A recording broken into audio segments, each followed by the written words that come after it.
Aha, YouTubers! Can we let that drop now? It's become a bit of an albatross. Welcome to Big Buddha is Watching. I'm Big Buddha, and today I'm going to be looking at I'm Alan Partridge, one of my favourite sitcoms of all time. Got series 1 and series 2 here. They made 2 series between 1997 and 2002. Very quickly, I do own the DVD of Knowing Me, Knowing You. I forgot to show it in the last video, but there you go, I do own it, in case there was any doubt in your mind. But we're not talking about Knowing Me, Knowing You. I'm talking about I'm Alan Partridge.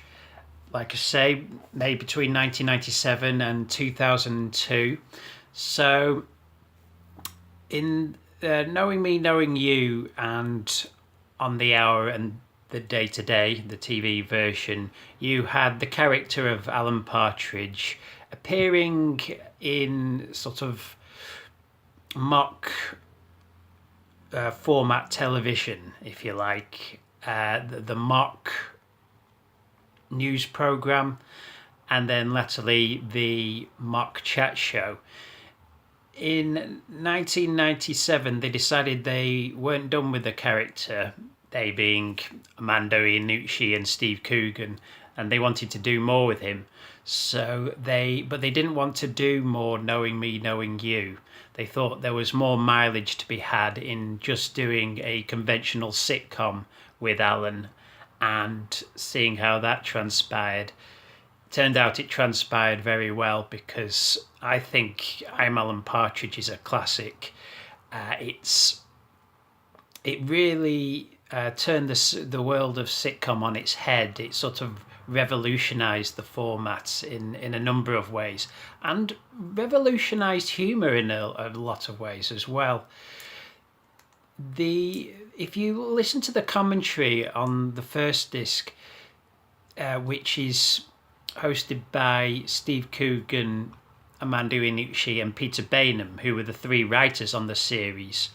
Patrick Marber was the co-writer on Knowing Me, Knowing You, but he'd moved on to other things. He'd had a hit in the West End at that point, so he then went on to a very successful career as a playwright.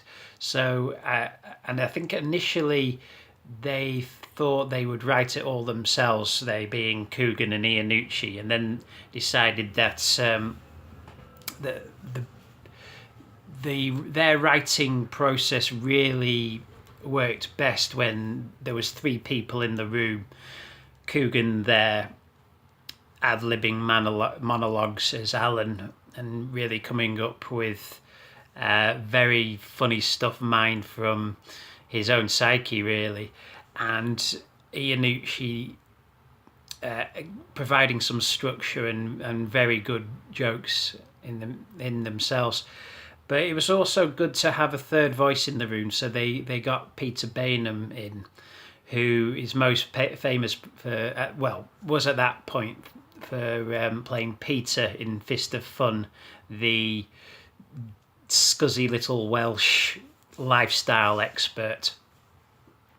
So you get the 3 of them on the commentary, and they talk about how they wanted to write a really good sitcom, but a sitcom that felt fresh and of its time.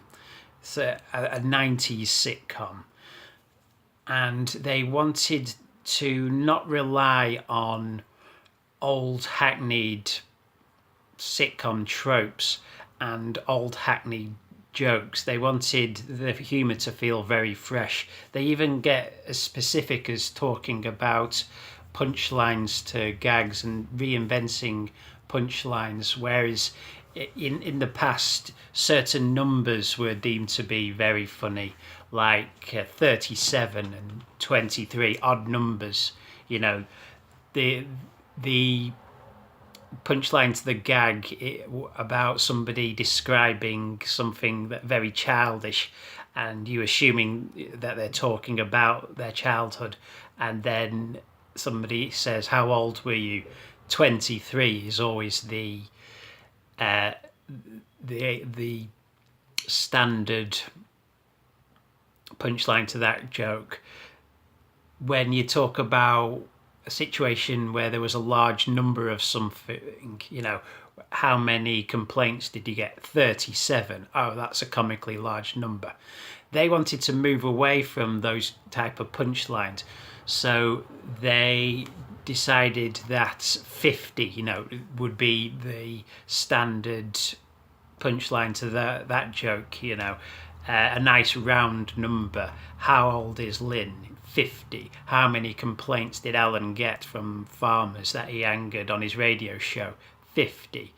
There was also a move away from comedy place names, whereas sitcoms from the 70s where you had jokes about going on a day trip to Bridlington, or in the 80s, it was Milton Keynes was always the punchline to the joke.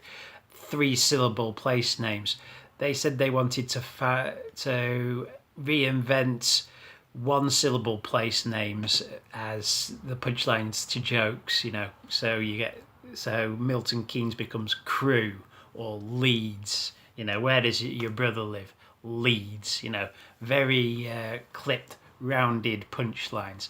So there was a real effort there to find humour where there hadn't been humour before. The thing about Alan is he lends himself to being a sitcom character very well, sort of in the vein of Basil Fawlty or Frank Spencer, or Hancock, somebody that the minor players in his world get exasperated with.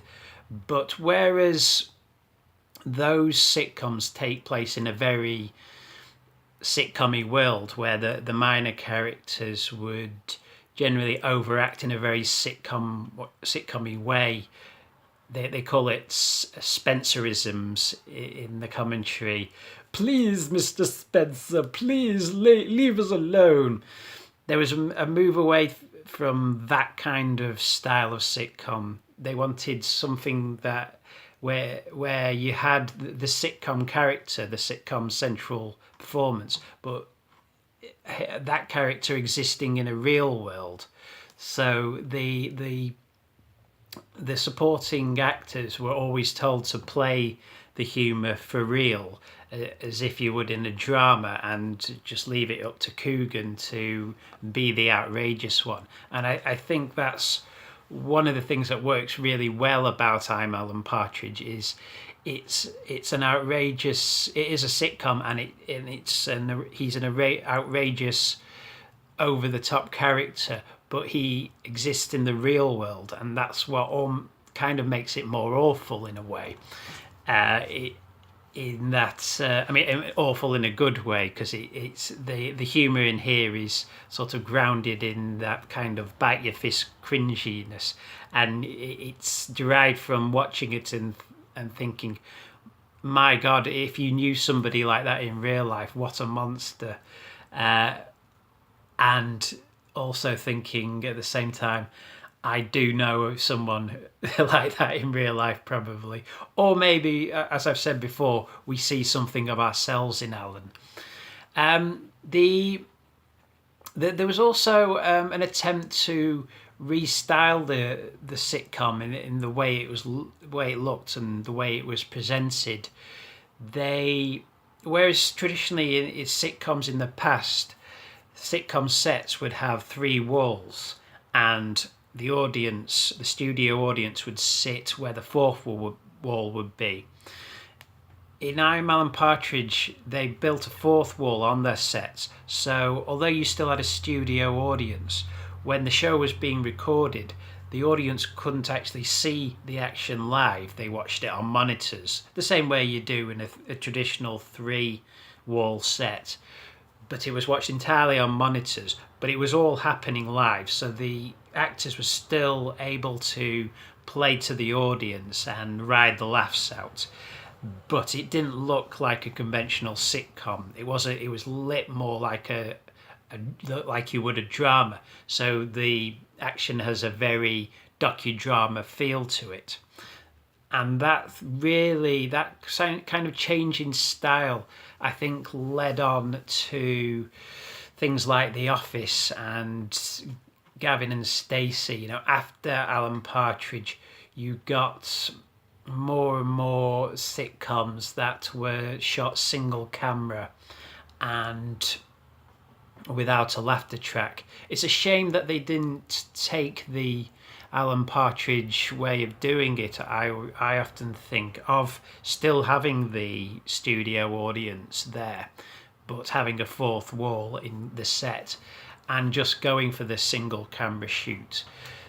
After The Office, TV, BBC execs would have you believe, no, this is the modern way of shooting a sitcom, but I never really bought that.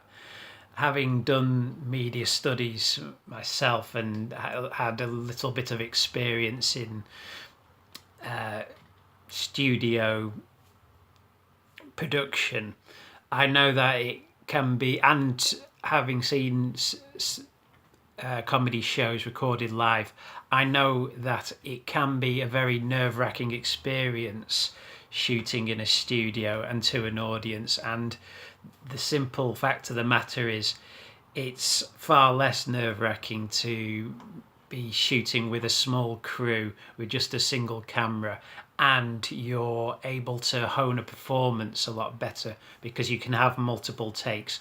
When shooting a sitcom, multiple takes isn't really much of an option, because if you do something 3 or 4 times, by the 4th time the audience has heard the gag now and knows what's coming, and they will be laughing just because they know where the laughter should be, rather than the laughter being genuine and surprising. So, but at the same time, I think when you shoot something on location and you don't have an actor playing to an audience, so you're not really sure what they're doing, if what they're doing is genuinely funny, as you do with a sitcom. When you get that instant reaction, then you don't really get the same sort of vitality of performance there. So I think it's a shame that we don't get we still obviously get the studio-based sitcom now, you know, Mrs. Brown's Boys, for example, but that's very much in the traditional sense, and I think it's a shame that we haven't got more sitcoms shot in this way, because it was a revolutionary way of doing the sitcom, and it really surprises me that it didn't lead on to more and more sophisticated sitcoms being shot that way. So like I say, there was 2 series of I'm Alan Partridge, 12 episodes altogether, the same as Fawlty Towers really. The 12 episodes. Fawlty Towers series 1 and 2 were shot 4 years apart. This is actually shot 5 years apart. And then I think at the end of series 2, they knew they'd done everything they wanted to do. Maybe not necessarily with the character, because they're still doing stuff with the character, but they'd done everything that they could with a sitcom format, and so moved on to other things.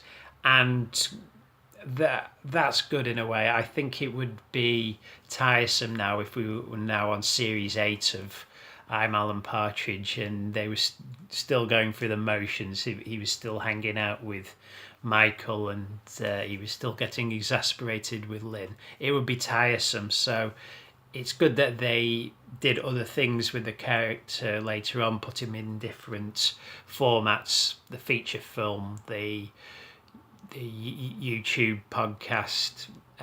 It kept the character fresh and the humour alive and fresh. And changing up the writers as well also gave it a new air of freshness.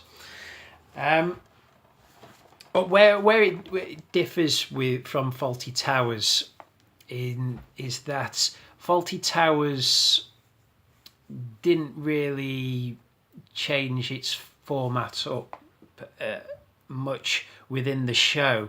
You could watch every episode of Faulty Towers and they could almost play out in the timeline of the show over several weeks or several months. Whereas with Alan Partridge, you get two distinct phases in Alan's life. Series 1 follows on directly from Knowing Me, Knowing You, or Knowing Me, Knowing Yule, where Alan has basically been told by Tony Hayers that he's not going to get a second series, and the show picks up from there. So you get Alan at a very low ebb in series 1. He's clinically fed up by his own admission. He's broken up with his wife Carol. His kids don't really want to have much to do with him. He's living in a hotel, or a travel tavern as they call it in the series, and his only friends are his PA Lynn, who he mercilessly bullies throughout the series and treats very badly, and his other friend is a Geordie called Michael, who in series 1 works in the hotel that he's staying in, and in series 2 works in a BP garage that he just goes to hang out after work. He's also moved because he can't get work on the BBC now. He's hosting the graveyard slot, the 4 a.m. to 7 a.m. slot on Radio Norwich, because it was the only work he could get at the time. Every episode of I'm Alan Partridge, the titles, they basically take a name of a film and substitute. It's not really a pun. They just substitute a word with Alan. So the episodes in series 1 are A Room with an Alan, Alan Attraction, Watership Alan, Basic Alan, To Kill a Mocking Alan, and Towering Alan. A Room with an Alan is the one where Alan goes to see Tony Hayers for a dinner at the BBC to see if he can get a second series, and is sort of let down by Tony Hayers gently, and he, through desperation, he starts pitching his new ideas for TV shows: arm wrestling with Chaz and Dave, cooking in prison, youth hostling with Chris Eubank, and most famously of all, monkey tennis, which I think he just comes up with on a whim out of pure desperation when Tony Hayers rejects all his other ideas. And then the show culminates with him trying to stab Tony Hayers with a block of cheese. So you get an idea there of the sort of humour that they went for in the first series. It was the humour of desperation, very much in the vein of Martin Scorsese's The King of Comedy, which I think owes... I think Alan Partridge owes a large debt to The King of Comedy. Alan Attraction is about Alan he starts off with him having to fire everyone who works in his production company, Pear Tree Productions, and it basically involves him going on a date on Valentine's Day with his secretary, but knowing that he has to fire her at the end of the day because he has to let everybody in his production company go. And the show ends with him in bed with his secretary, and you get this very funny scene that plays out entirely in the dark of Alan engaging in foreplay, and it's as awful as that sounds. Watership Alan gets a job hosting a corporate video for Hamilton's water breaks, walk away to have a good time, and also he angers some farmers who are pretty much the only people who listen to his show in the morning, and makes an insensitive comment about infected cattle, because BSE was rife in the media at the time, and they end up, while he's hosting this video, dropping a dead cow on him. That episode is notable for having appearances in it from Chris Morris and an early appearance from Simon Pegg, a pre-fame Simon Pegg, who was kind of a protege of Coogan's at the time, appears on his live video as well. Basic Alan is basically the episode that you get in a lot of great sitcoms, which is the episode where nothing happens. It's the episode of Hancock that's just set on a boring Sunday afternoon where the character has nothing to do. This is the same. You get Alan hanging around his hotel, bored, trying to find things to do, like dismantling his Corby trouser press or popping into MFI to buy some tungsten tip screws. And at one point he dresses up as a zombie to amuse the staff, but it backfires, and he ends up having a big rant with them for having no sense of humour. To Kill a Mocking Alan is my favourite episode. You have Alan trying to win a contract to make TV shows in Ireland with RTE, and at the same time there's a super fan, a stalker character who, for reasons too complicated to go into, he ends up in the fan's house, and at one point he wanders into a room thinking it's a toilet, and he finds a room dedicated to him in there. It's just wall-to-wall Alan Partridge posters, masks, and at one point the fan takes his top off and you realise he's got a tattoo of him all over his chest. The show, notable guest stars in that are Graham Linehan and Arthur Matthews, who play the executives from RTE, and the show culminates in one of the greatest final lines in sitcom history. I'm not going to spoil what it is, but it's hilariously funny, if a little un-PC, but said in the heat of the moment, so I think it's justified in the situation. A great episode.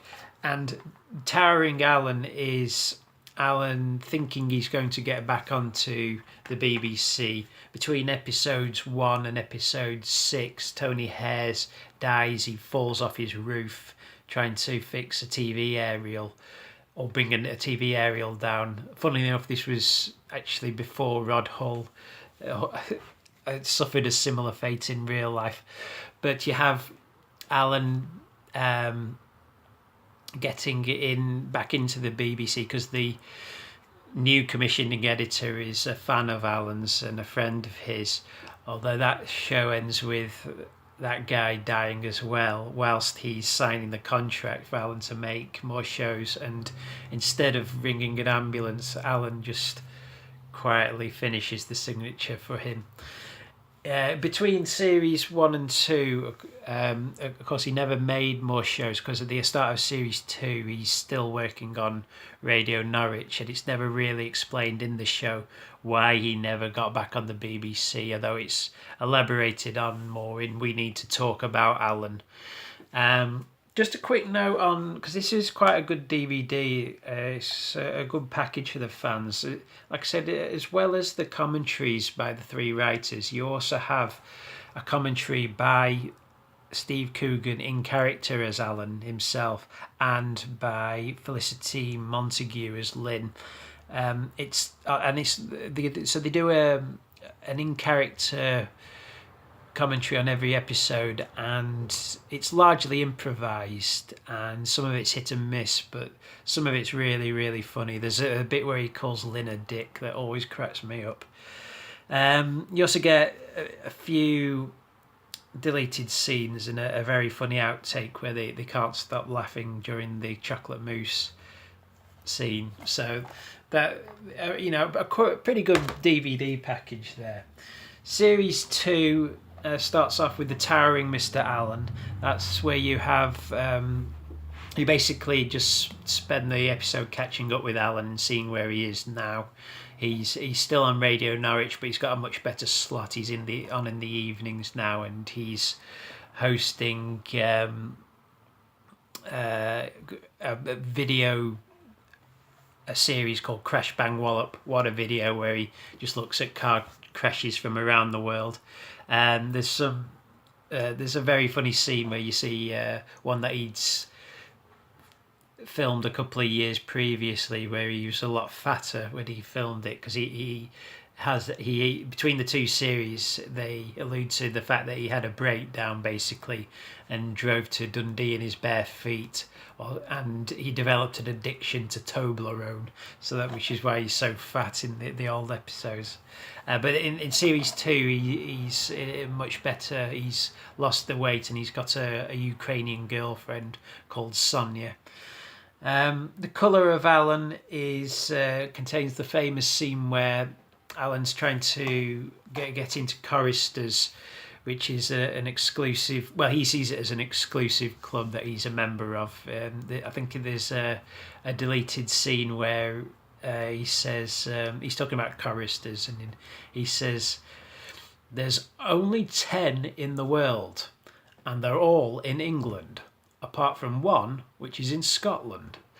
But in the famous scene, he's trying to scale the fence because he's angered one of the staff who won't let him in, and then he accidentally skewers his foot on a spike, but then has to go and do a presentation in choristers, but he's in tremendous pain when he does it, and he starts throwing up throughout the speech. Brave Alan is when Alan meets a friend called Dan. And fans of the show know the famous Dan scene, which is just him calling Dan's name over and over again. Dan is like basically Alan as well, just not in the media. They bond over everything they've got in common, like their love of Lynx, voodoo, Java, and that show ends. That show feels very much like an attempt to redo the Superfan episode, but in this, with Alan getting himself into a sticky situation. But the sticky situation this time is he's being corralled into a threesome with Dan and his wife, and panics and tries to get out of it. These are sex people. They're sex swappers. Never Say Alan Again is more of Steve Coogan's love of Roger Moore, really. It's Alan trying to watch all the Bond films in a row in one big marathon session. That's the plot of the entire episode. I'd love to see Steve Coogan play Bond. I'd love to see Michael Winterbottom direct a one-off Bond movie with Steve Coogan and Rob Brydon as Q. Just putting that out there. I know what Alan did last summer. Alan pretends to be friends with Bono to Sonia, and it's one of those ones where a character tells a lie, gets caught out, so has to make more and more lies that escalate throughout the episode. And then Alan Wide Shut is Alan gets a shot at being a co-host on a religious talk show, and he goes to see Lynn's baptism, and throughout series 2 there's a running joke about he's written a book called Bouncing Back, which isn't selling very well. He's trying to hike it in the BP garage where Michael works, and the show ends with him going to see the books being pulped because nobody's bought them, despite the quote on the cover which says, "Lovely stuff. Not his words, the words of Shakin' Stevens." This DVD is just as in depth, really, as Series 1. You have commentaries on every episode, although Coogan only appears on the commentaries of the final 2, sadly. It's a shame, because I'd like to have heard his thoughts on the other episodes. You also get Anglican Alan, which is a half-hour interview with Alan in character, hosted by Peter Baynham, which is actually originally shown, I think, after Series 2 culminated on BBC Two in its original run, so there were technically 7 episodes for Series 2. Alan Aid is highlights from the Comic Relief skits from 1999 and 2001. The 1999 one is absolutely hilarious. It's one of my favourite Alan Partridge moments. There's a bit where he's hosting the radio show and he just dries. He just can't think of anything to say for about 20 seconds. It's so well done, absolutely hysterical. And you get the standard deleted scenes as well. So there you go. It's, like I say, it's one of the best sitcoms I've ever seen. You know, really, really sophisticatedly written. It's got a real rewatchability factor for me. I've said before, I don't really rewatch a lot of stuff, but Alan Partridge is something that I'm always happy to put on, and especially I'm Alan Partridge. And it's a top marks sitcom for me. I absolutely love it. So there you go. That's my thoughts on I'm Alan Partridge, and join me on my next video, which will be on the feature film. That'll be the final Alan Partridge related thing that I do. I might try and mention some other stuff that I did in that one if I've got time. Like, because I haven't mentioned things like Nomad, the latest book, and they've done so much with the character over the years that it's hard to fit everything they've done into even 4 videos. You know, I haven't even mentioned the live shows, The Man Who Thinks He's It, and Steve Coogan as Alan Partridge, and even less successful characters and other less successful characters, in which he basically. The popularity of Alan was so great that he basically devoted the entire second half to both those stage shows to just being Alan Partridge. So I'll sign off now, but until next time, I shall see you all out there in YouTube land.